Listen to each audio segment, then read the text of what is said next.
gini. Ini tahap 1, tahap 2 sama menurut saya. Untuk menyikapi itu, saya tetap akan berpedoman 40 hari. Itu, ya. Saya nanti mesti akan teknis, strategis dan sebagainya, nanti kan Tonjo yang akan menjawab semuanya. Gitu, ya. Dari pertemuan tadi kan menimbulkan adanya dualisme kepemimpinan di Keraton sendiri. Siapa yang bilang dualisme? Kan dari Aran menobatkan sebagai Bumi sebagai Pakubuwono ke-14, sedangkan dari Gusti Rumbai kan menobatkan sebagai Purboyo sebagai Pakubuwono ke-14. Bukan urusan di sana. Sebetulnya kalau penobatan itu nanti kan duduk, gampar, penobatan itu sopo, luhur, poyangi sopo, kiai sepuh apa, lembaganya sudah ada sebetulnya. Gitu. Saya dulu ingat tak? Saya dulu jadi Susunan Pakubuwono ke-13, ingat nggak? Iya. Ya, 7 bulan. Siapa yang menobatkan saya? 3 pengagum waktu itu. Pengagum siapa? Susunan Pakubuwono ke-12. Jadi sopo. Tentu, ini belum ada penobatan apa-apa. Jadi dua-duanya bisa dianggap tidak sah itu. Belum sah atau belum sah? Ya belum sah loh. Belum ada penobatan. Mau saya, itu loh, mau saya tuh dukung ke Boyo Sabar dan sebagainya.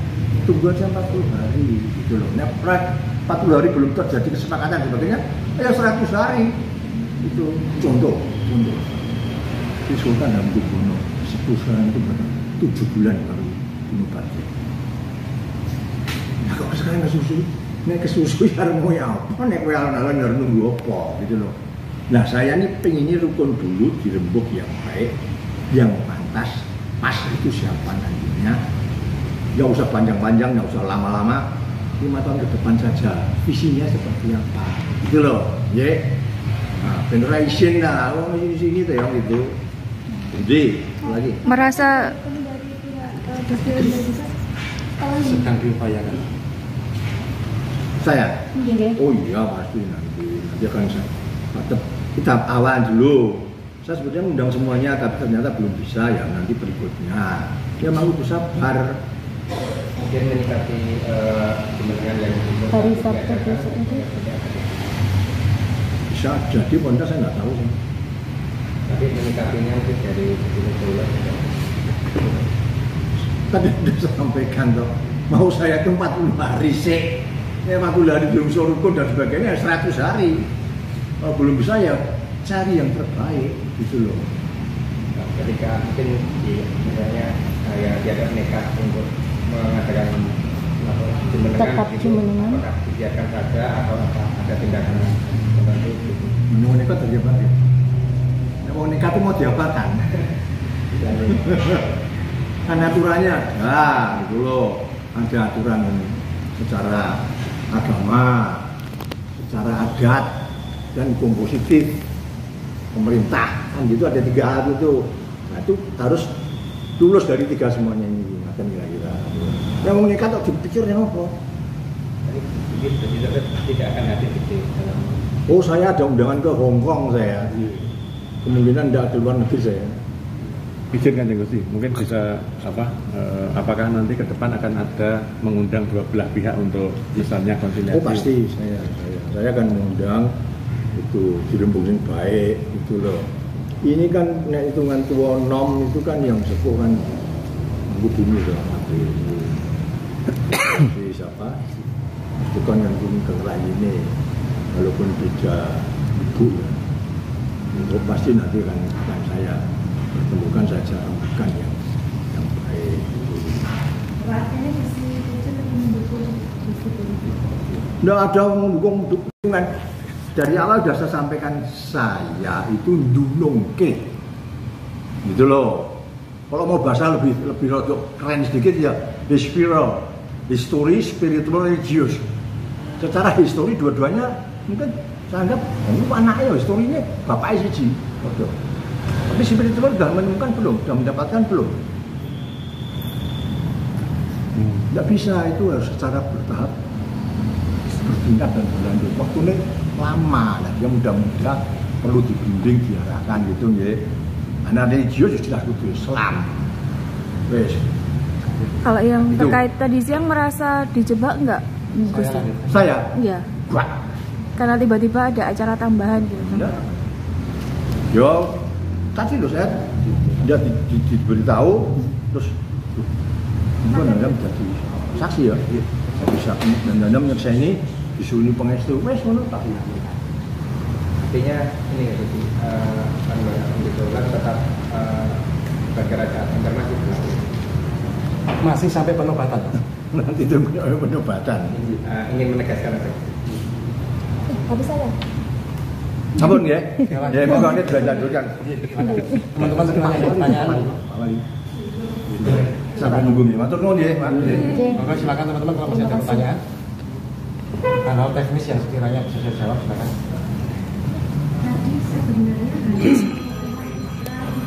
Endingnya apa? Terus yang terjadi tadi adalah saya ceritakan urutan peristiwanya. Pertama undangannya adalah undangan rembuk keluarga, mengumpulkan putra putri dalam Sawarga Pakubuwono 12 dan 13. Pada kenyataannya yang rawuh dari putra putri dalam 12 itu Gusti Tejo Wulan, Gusti Wandansari, Gusti Puger, Gusti Surya Wicaksono, Gusti Ninok, Gusti Menul, ada 5 orang kurang lebih. Sedangkan yang banyak itu Sentono Dalem dan para abdi dalam dari Pakoso, mungkin sekitar 200 orang. Ya. Sambutan pertama dari Gusti Mung, beliau menceritakan riwayat surat Menteri Kebudayaan yang merupakan jawaban dari surat LDA. Di dalam surat itu dinyatakan bahwa SK Mendagri bisa dipakai acuan. Memang benar bahwa Panembahan Agung Tejo Wulan itu berwenang untuk menjadi ad interim wajah sampai terjadinya penobatan. Ya. Terus yang kedua, bahwa seluruh pihak diminta untuk menahan diri. Maknanya menahan diri itu adalah jangan saling berebut kekuasaan. Jangan saling klaim dulu. Dan ini tadi di pertemuan di Gondrowino ketika memberikan sambutan, Panembahan Agung Tejo Wulan menyatakan bahwa beliau tidak dalam rangka ikut rebutan kekuasaan. Beliau hanya sebagai interim dan sebagai penengah untuk menjaga kerukunan satu sama lain dan lebih mengedepankan masa depan keraton. Yang ketiga tadi ada sambutan dari Kanjeng Gusti Pangeran Haryo Hangabei atau barangkali kita lebih kenal Gusti Mangkubumi. Beliau menyatakan 3 hal. Pertama, beliau juga merasa asing dengan istilah keluarga inti, karena sebelumnya istilah keluarga inti itu tidak ada. Yang ada keluarga dalam atau keluarga Sentono Dalem atau keluarga darah dalem. Jadi keluarga inti itu tidak ada. Kalaupun ada, nomenklatur yang baru barangkali adalah yang lebih tepat keluarga besar. Keluarga besar Keraton Surakarta Diningrat. Yang kedua, beliau menyatakan bahwa sampai saat ini beliau belum melihat langsung adanya surat wasiat dari Sawarga Sandap Sampeyan Dalem ingkang sinuwun Pakubuwono 13. Dan beliau juga belum diajak ngobrol oleh keluarga inti. Yang ketiga, beliau juga mengaku terkejut pada waktu prosesi pemakaman Rai Dalem Gusti Purboyo mendeklarasikan diri sebagai Pakubuwono 14. Nah, setelah itu beliau jengkar melebet ke kidul, ke selatan, dan keluar lagi sudah pakai sikepan ageng. Ya, sudah pakai baju kebesaran dengan mahkotanya ketika Gusti Puger sedang memberikan sambutan. Sambutan Gusti Puger kurang lebih mengenai adanya hukum adat, hukum agama, dan hukum positif yang ketiganya harus sinkron. Karena sedang pidato kemudian diselani ada tadi kerawan pun Gusti Hangabei, Gusti Puger kemudian jengkar, tidak ikut prosesi berikutnya. Nah, pada saat itulah kemudian asal dalam Panembahan Agung ditarik oleh Gusti Mung untuk disuwun nyekseni. Ya, ternyata nyekseni pengukuhan Gusti Hangabei sebagai Kanjeng Gusti Pangeran Adipati Anom Narendra kaping 7. Panembahan Agung terkejut karena memang tidak ada dalam agenda pertemuan. Agenda pertemuannya adalah rembuk keluarga. Kami pikir hanya sampai pada pengukuhan Adipati Anom gitu. Tapi ternyata kemudian dilanjutkan oleh Gusti Hangabei dengan pengukuhan dirinya sendiri sebagai Pakubuwono 14. Namun yang perlu kami tegaskan bahwa sampai pada saat ini belum ada dari pihak manapun yang sah sebagai Pakubuwono 14 karena belum ada penobatan. Masing-masing masih merupakan self-declare atau deklarasi sepihak yang nantinya perlu diproses. Maksud Panembahan Agung Tejowulan itu prosesnya panjang adalah karena beliau matur tidak ada ceritanya jadi raja dulu baru belajar. Yang ada belajar dulu baru jadi raja. Artinya masa 40 hari bahkan mungkin sampai 100 hari itu Panembahan Agung pengennya kedua beliau itu belajar dulu karena ada sejumlah tahapan yang perlu dilewati. Setelah proses pembelajaran itu berlangsung, baru kemudian tahap berikutnya adalah rembuk keluarga. Siapa di antara beliau berdua nanti yang dimusyawarah mufakati, disepakati sebagai Pakubuwono ke-14 dan kemudian diadakan jumenengan atau penobatan. Nah, sesuai paugeran keraton selama 40 hari itu tidak boleh ada kegiatan apapun, apalagi jumenengan, karena tidak boleh ada gamelan yang berbunyi, tidak boleh ada gongso yang ngel, ya. Kemudian tidak boleh ada bedoro ketawa, padahal itu unsur-unsur yang diperlukan untuk penobatan. Dan penobatan itu tidak bisa menobatkan dirinya sendiri, harus dinobatkan oleh pengageng Putra Sentono, pengageng Parentah Keputren, dan pengageng Perintah Keraton. Sampai saat ini belum ada komunikasi untuk mengerucut pada jumenengan. Oleh karena itu fenomena hari ini menambah dinamika keraton dan Panembahan Agung tetap bersikap netral karena beliau bermaksud untuk merukunkan. Kalaupun kemudian Sabtu besok tetap ada jumenengan, ya kami kembali mengingatkan bahwa menurut paugeran tidak boleh ada kegiatan 40 hari. Kalau mungkin bisa cerita situasi tadi, katanya sempat ada ketegangan, itu posisinya ketegangan itu terjadi seperti apa dan Panembahan Agung sedang di mana? Ya, jadi posisi duduk Panembahan Agung Tejowulan tadi di tengah, bersebelahan dengan Gusti Hangabei. Gusti Hangabei bersebelahan dengan Gusti Wandansari. Panembahan Agung Tejowulan bersebelahan dengan Garwa Dalem, Gusti Kanjeng Ratu Mas. Ya. Mulai terjadi dinamika ketika Gusti Hangabei melebat, kemudian keluar lagi sudah menggunakan beskap Sikepanager. Sesungguhnya kami mengundang semua pihak termasuk Putra Putri Dalam Sawarga kaping 13, tapi yang hadir hanya Gusti Hangabei, sedangkan Gusti Devi, Gusti Timur dan Gusti Ratih di luar, ya, di dekat kamar nyonya di sebelah utara.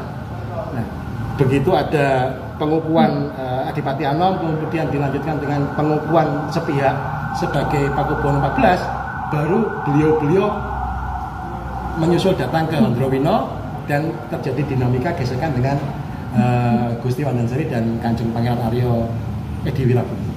Sedangkan Panembahan Agung tetap duduk dan tidak ikut konflik karena beliau berfungsi untuk merukunkan semua pihak. Lagi? Anda jelaskan bahwa tadi yang menobatkan Manggubung itu LDA. Jadi tadi posisinya kemudian ketika Gusti Hangabei duduk menghadap ke utara, Panembahan Agung duduk di kursi menghadap ke selatan. Itu kemudian di sebelahnya Gusti Hangabei ada Gusti Wandansari. Gusti Wandansari inilah yang membacakan pengukuhan sebagai Kanjeng Gusti Pangeran Adipati Anom Narendra kaping 7. Panembahan Agung hanya duduk dan tidak berkata apa-apa. Kemudian setelah itu Gusti Hangabei atau Adipati Anom Narendra kaping 7 kalau sungkem nyuwun pangestu. Beliau sebagai sesepuh merestui tapi tidak terlibat apa-apa karena memang tidak diajak rembukan sejak awal. Nah. Ada lagi, silakan. Artinya untuk Panembahan Agung tidak ikut terlibat dalam menobatkan ini. Tidak ikut terlibat, tidak ikut merencanakan, hanya dikondisikan, diminta untuk nyekseni, dan di depan orang banyak beliau tetap harus bersikap sejuk, kemudian merangkul semua pihak. Jadi tidak bisa berbuat lain selain mengikuti alur saja. Mungkin kalau upaya komunikasi ke Gusti Timur dan yang lain sudah dilakukan sejak Sahadap Samyan dalam Pakubuwono 13 masih sugeng. Ya. sejak adanya rekonsiliasi yang melahirkan SK Mendagri itu sudah diupayakan untuk terus-menerus berkomunikasi, namun dari pihak Ratu Asih belum berkenan untuk komunikasi sampai kemudian beliau surut. Tapi kami terus mengusahakan komunikasi.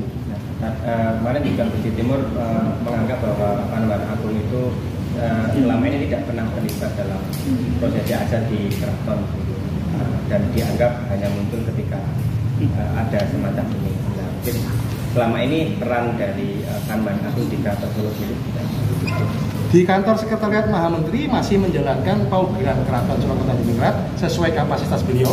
Beliau tidak mungkin melakukan kegiatan-kegiatan yang sudah merupakan kegiatan di dalam, hanya sifatnya supporting gitu ya. Tapi bahwa beliau masih terus berkomunikasi dengan semua pihak dijalankan sejak dinamika tahun 2011, kemudian berlanjut 2017 sampai sekarang. Bahkan ketika sudah sakit keras Pakubuwono ke-13, beliau dan pihak-pihak keluarga besar mengingatkan untuk segera menyiapkan dalem wonten Padzimatanipun Imogiri. Ya. Tapi kemudian dianggap direspon negatif oleh keluarga Pakubuwono 13, dianggap ya masih sakit, nggak perlu ngobrol soal ini, soal dalem Imogiri gitu. Tapi kemudian dalam kenyataannya surut. Ya kami terus berusaha untuk komunikasi, tapi sampai saat ini justru belum disambut oleh pihak dalam pihak Ratu Asih. Tapi kalau pertemuan hari ini memang yang mengundang Panembahan. Seperti diketahui publik bahwa dari pihak LDA Gusti Wandansari juga mengeluarkan undangan, dari pihak Mahamenteri juga mengeluarkan undangan, tapi lebih tepatnya sesungguhnya kapasitas beliau sebagai penengah, pengundangannya adalah Panembahan Agung, yaitu Jaulan, yang menengahi menjembatani antara pihak Gusti Purboyo maupun Gusti Mangkubumi dan pihak pemerintah. Jadi memang sejak awal mengundang untuk mempertemukan, tapi ternyata di tengah jalan ada tambahan tadi. Jadi undangan pertemuan bukan sekali ini saja, beberapa kali sudah mengeluarkan undangan yang sifatnya lebih tertutup karena ini kan rapat keluarga aja Mas. Di beberapa kesempatan diundang yang rawuh cuma 1, 2 tidak bisa mewakili. Pada akhirnya setelah keluarnya surat Mendagri tadi, surat Menteri Kebudayaan, diputuskan pertemuannya di Androwino. Harapannya supaya lebih formal, tapi ternyata juga tidak semua rawuh. Ada sekitar 20 nama Gusti yang diundang. Kalau menanggapi dari Gus Timung tadi mengatakan bahwa penobatan HBI sebagai bangun PBB 14 sah karena semua keluarga besar mendukung masalah dalam. Nah, di sini beliau juga mengatakan artinya peran dari Mahamenteri adalah menjembatani PBB 14 untuk bekerjasama dengan pemerintah. Ini tanggapan Pak Menteri.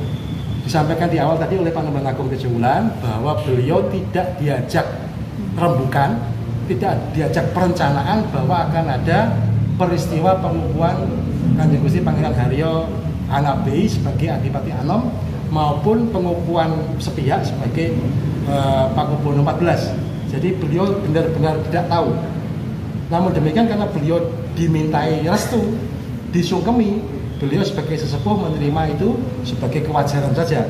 Nah, sikap beliau tetap netral, kemudian mengajak untuk menahan diri dan berkoordinasi rapat rembuk keluarga. Sampai saat ini menurut beliau Panembahan Agung belum ada Pakubuwono 14. Yang ada adalah pengukuhan sepihak.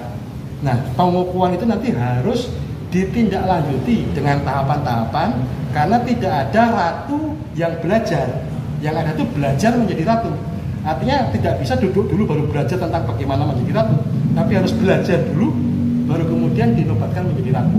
Nah, masa berkabung 40 hari ini atau lebih panjang nanti 100 hari diharapkan bisa menjadi proses pembelajaran.